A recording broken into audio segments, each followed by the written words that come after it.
Intentar contactar o traer de vuelta a un ser querido fallecido, ya sea realizando sesiones de Ouija o mediums, puede abrir puertas a entidades malignas que pueden causar confusión, desequilibrios emocionales, fenómenos paranormales persistentes e incluso posesiones o influencias negativas severas. Estas entidades suelen aprovecharse del estado de vulnerabilidad y desesperación de quienes buscan consuelo, adoptando la forma o la voz del ser querido fallecido con el fin de ganarse su confianza.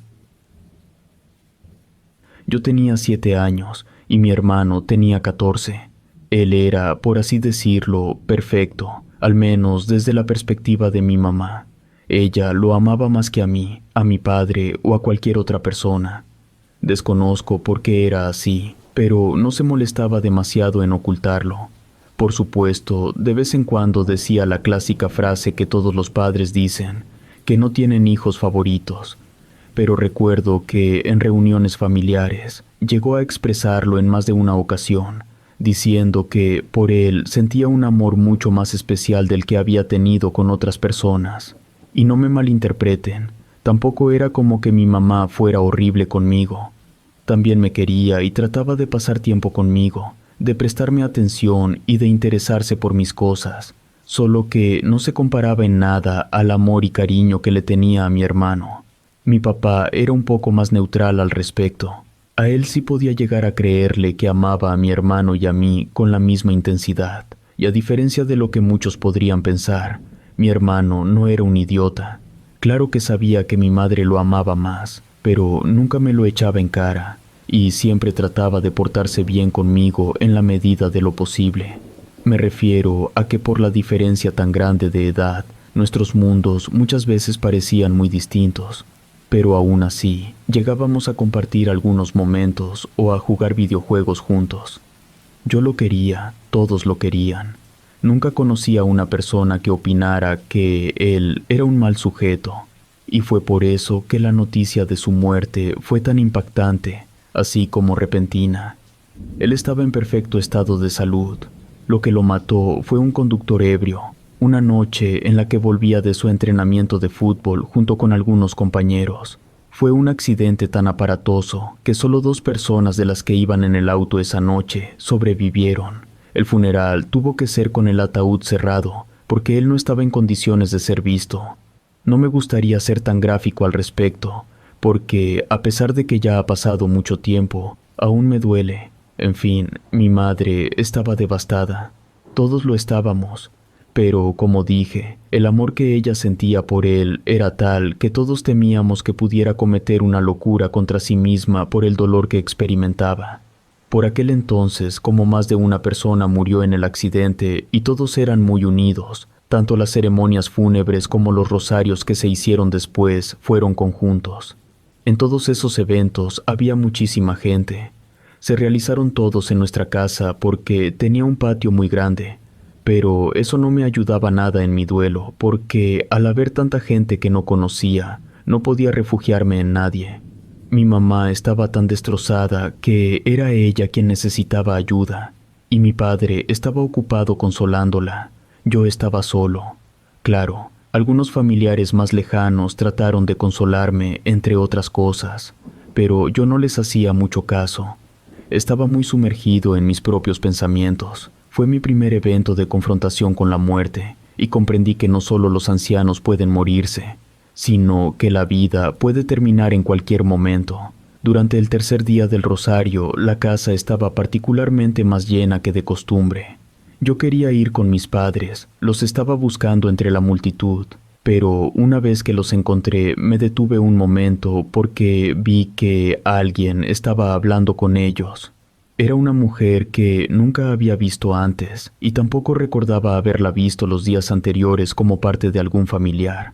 Su cara era totalmente nueva para mí. Lo extraño de todo esto era que, si bien yo no podía escuchar qué era lo que les estaba diciendo, veía que mi mamá la miraba con mucho impacto, mientras que mi papá parecía un poco enojado. Antes de que mi madre pudiera responder cualquier cosa, mi papá negó con la cabeza y le pidió que respetara nuestro duelo.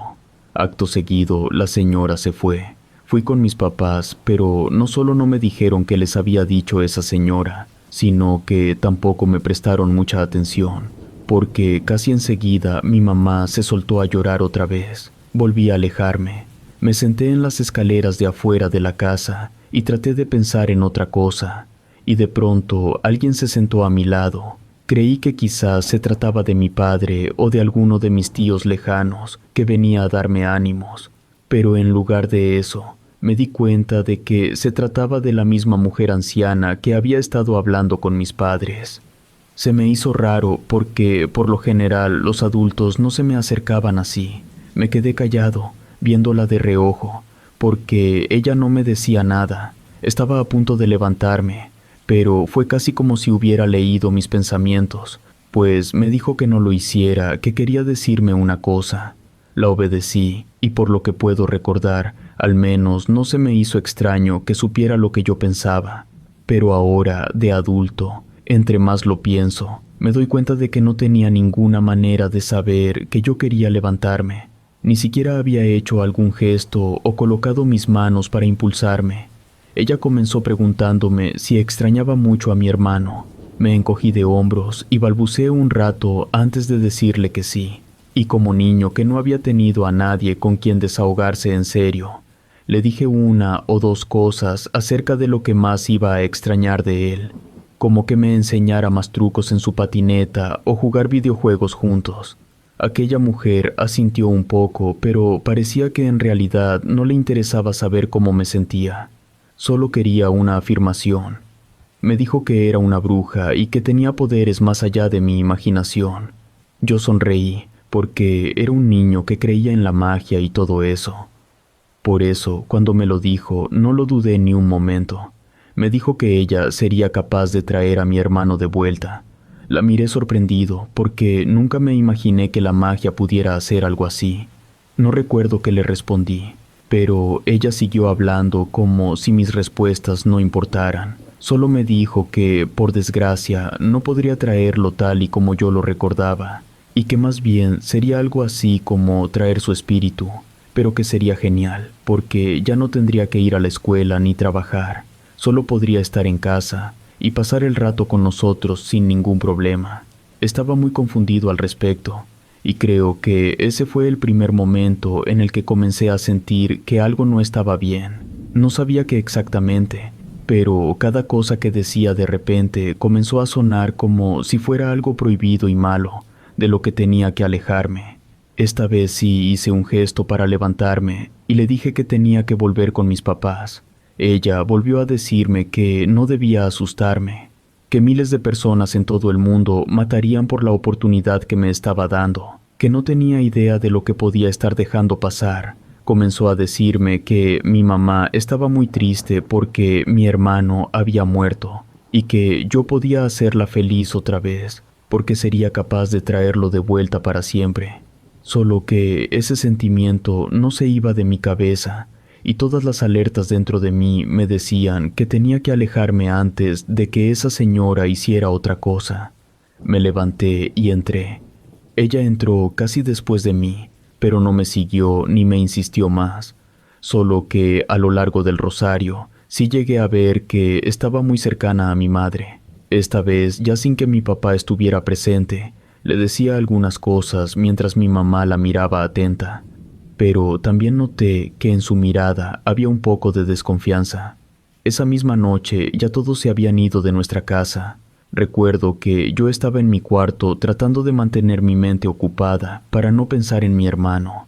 Era difícil porque mi mamá llorando podía escucharse en toda la casa, y no sé en qué momento pasó, pero mi mamá y mi papá comenzaron a discutir. Al principio eran solo algunas palabras que sonaban a una conversación poco amistosa, pero pronto comenzaron a escucharse gritos que para mí no tenían sentido. Claro que ya había escuchado a mis papás pelear. Supongo que todas las parejas tienen desacuerdos de vez en cuando, solo que nunca los había escuchado gritarse de esa manera. Mi papá decía que no se le ocurriera hacer una estupidez como esa, que aquella mujer no era más que una charlatana que solo quería sacarles dinero para que al final no pasara nada. Le decía que los muertos no regresaban, que mi hermano se había ido y que debía comenzar a aceptarlo en lugar de pensar en tonterías para traerlo de vuelta. Pero mi mamá seguía diciendo que solo quería verlo una última vez, solo una. Decía que tenía que despedirse de él, que sabía que su hijo no iba a poder descansar en paz hasta que ella se despidiera como se debía, que había tantas cosas que hubiese querido decirle antes de su partida. Esa pelea se volvió cada vez más fuerte, hasta que mi mamá le estaba arrojando cosas a mi padre. Llegó al punto de correrlo de la casa por esa noche. Una vez que el carro de mi papá se alejó por la calle, mi mamá subió y yo escuché cómo revolvía las cosas de mi hermano. También eso se me hizo raro, porque desde el día en que él había muerto, mi mamá no había entrado a su cuarto. Decía que no tenía la fuerza para hacerlo. Parecía que en ese momento ya no le importaba. No pasó mucho tiempo antes de que saliera del cuarto de mi hermano, tomara su auto y también se fuera. Nunca me habían dejado solo en casa hasta ese momento. Comencé a sentir mucho miedo y no sabía por qué.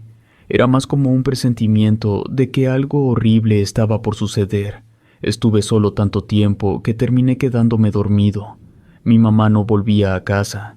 Tampoco me di cuenta de la hora en la que llegó. Solo sé que desperté y olía a hot cakes, y ese era el desayuno favorito de mi hermano. Mi mamá se los hacía prácticamente cada fin de semana o en su cumpleaños. Bajé y encontré a mi mamá en la cocina. Se veía feliz. Parecía que, de un momento a otro, había olvidado que tenía un hijo que había fallecido recientemente. Me senté en la mesa y ella estaba tan metida en sus propios asuntos que creo que no me escuchó. No fue hasta que volteó para colocar los hot cakes ya preparados en el plato que me vio ahí sentado. Me sonrió y me dijo que le alegraba que yo hubiera despertado y que comiera. Aún estaba un poco extrañado, pero le pregunté si papá iba a llegar a casa pronto. Ella se encogió de hombros y me dijo que no lo sabía, que ya sabía cómo era papá de dramático y que nunca podía estar de acuerdo con ella. Solo quería lo mejor para todos.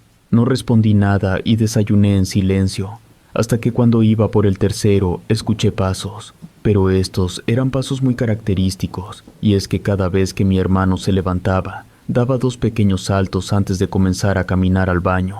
Y así fue exactamente como sonó. Mi mamá sonrió. Después me miró fijamente y me dijo que mi hermano había vuelto.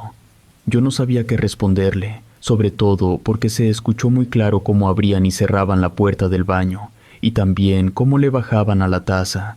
Después de un rato, por un momento creí que tal vez se trataba de mi papá. Pensé que tal vez tanto él como mi mamá estaban jugando una especie de retorcida broma. Podría solo tener 7 años, pero yo sabía que mi hermano ya no iba a volver. Y pronto se escuchó cómo comenzó a bajar por las escaleras. Cabe destacar que las escaleras daban casi justo a la entrada de la cocina. Era muy sencillo voltear para ver quién bajaba o subía. Solo que en el momento en el que me di la vuelta para observar, me di cuenta de algo. Si bien a las escaleras siempre les daba la luz directa de la ventana de la sala, estaban oscuras, y era raro. Nunca las había visto así. Ni siquiera yo había bajado unos momentos atrás. Parecía como si, en ese lado de la casa, toda la luz estuviera desapareciendo. Se seguía escuchando como alguien bajaba. Yo volteé a ver a mi mamá y ella sonreía. Estaba muy tranquila, pero yo no podía dejar de pensar que algo no estaba bien, que no podía ser normal. A pesar de que el sonido de los pasos ya se oía muy cerca, como si estuvieran bajando las últimas escaleras, yo no lograba ver a nadie. Supongo que mi mamá notó esto en mí, porque casi de inmediato me dijo que estaba bien si no podía verlo, que la bruja le había dicho que algunos no seríamos capaces de verlo, pero que ahí estaba, que su hijo había vuelto, que se iba a quedar con ella para siempre. Y si bien no pude verlo, comencé a sentirme mal. La cocina comenzó a ponerse fría, pero a un extremo en que, sin exagerar, comenzó a salir vapor de mi boca y la de mi madre cada vez que hablábamos. Era imposible. Yo no entendía qué estaba pasando. Quería llorar y correr, pero no sabía qué hacer, porque mi mamá seguía actuando como si todo fuera muy normal. y que el único que tenía problemas con eso era yo. Me asusté tanto porque muy pronto los pasos no solo comenzaron a escucharse en la cocina, sino que también parecía que las sillas que estaban alrededor de la mesa se empezaban a mover por sí mismas. No pude aguantarlo más. Me levanté y corrí a mi cuarto.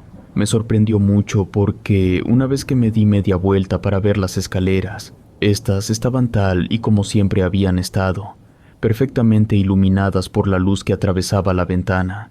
Pero supongo que no le di tanta importancia. Solo quería ir a mi cuarto donde me sintiera seguro. Una vez ahí, estaba tan asustado que cerré la puerta y traté de ponerme en contacto con mi papá. Solo que no pude hacerlo porque no tenía teléfono propio, y intenté enviarle un mensaje. Él no lo vio.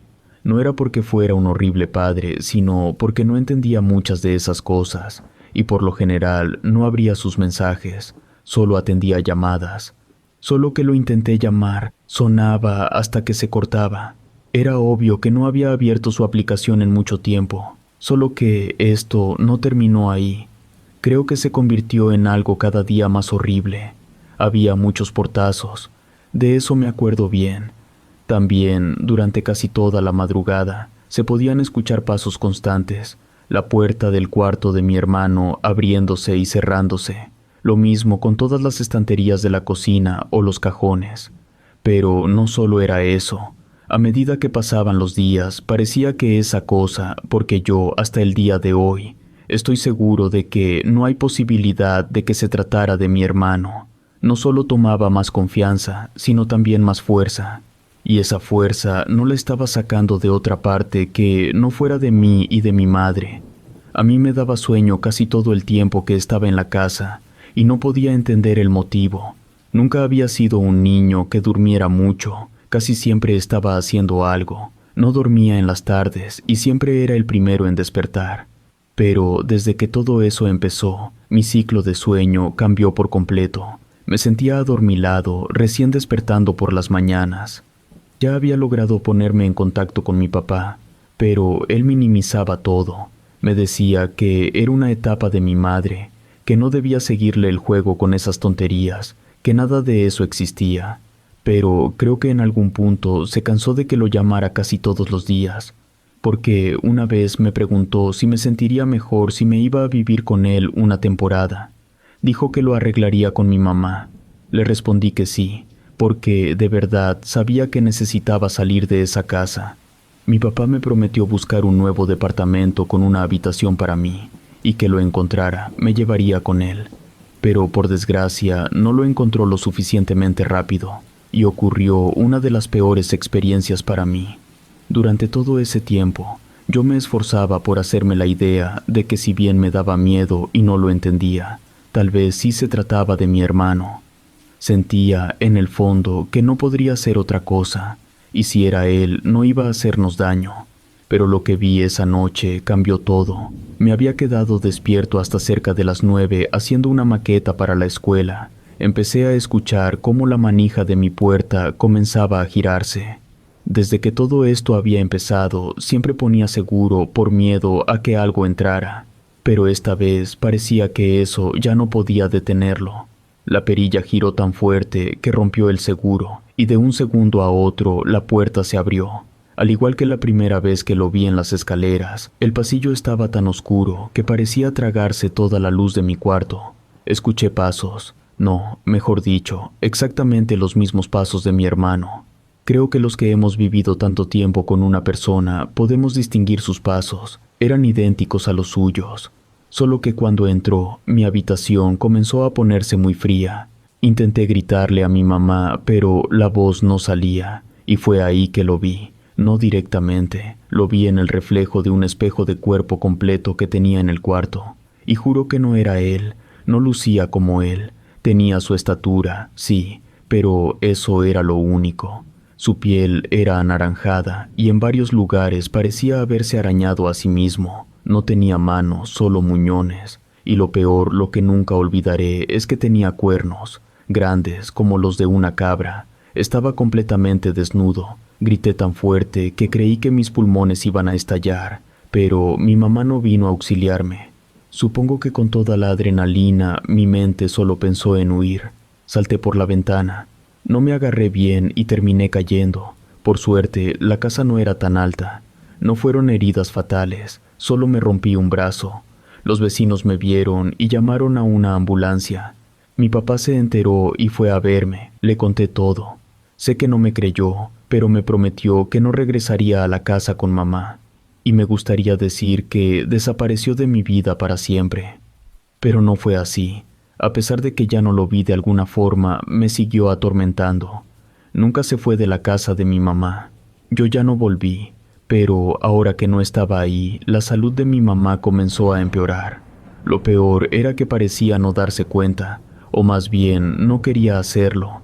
Siempre decía que estaba bien. Nos veíamos en algún restaurante o en lugares públicos. Me decía que mi hermano me extrañaba, que yo tenía que volver a casa, que él mismo se lo había dicho, pero yo siempre me negaba. Esa cosa no tardó ni un año en cobrar la vida de mi madre. No hubo explicación para su muerte, fue repentina, tan repentina como la de mi hermano. Mi papá se encargó de todo y terminó vendiendo la casa, pero sé que nadie que la compra dura mucho tiempo ahí. Aunque mi padre no cree nada de lo que dicen, yo sé muy bien por qué la gente no puede quedarse. Es porque eso sigue ahí y nunca se va a ir. Relato escrito y adaptado por Lisa Hernández.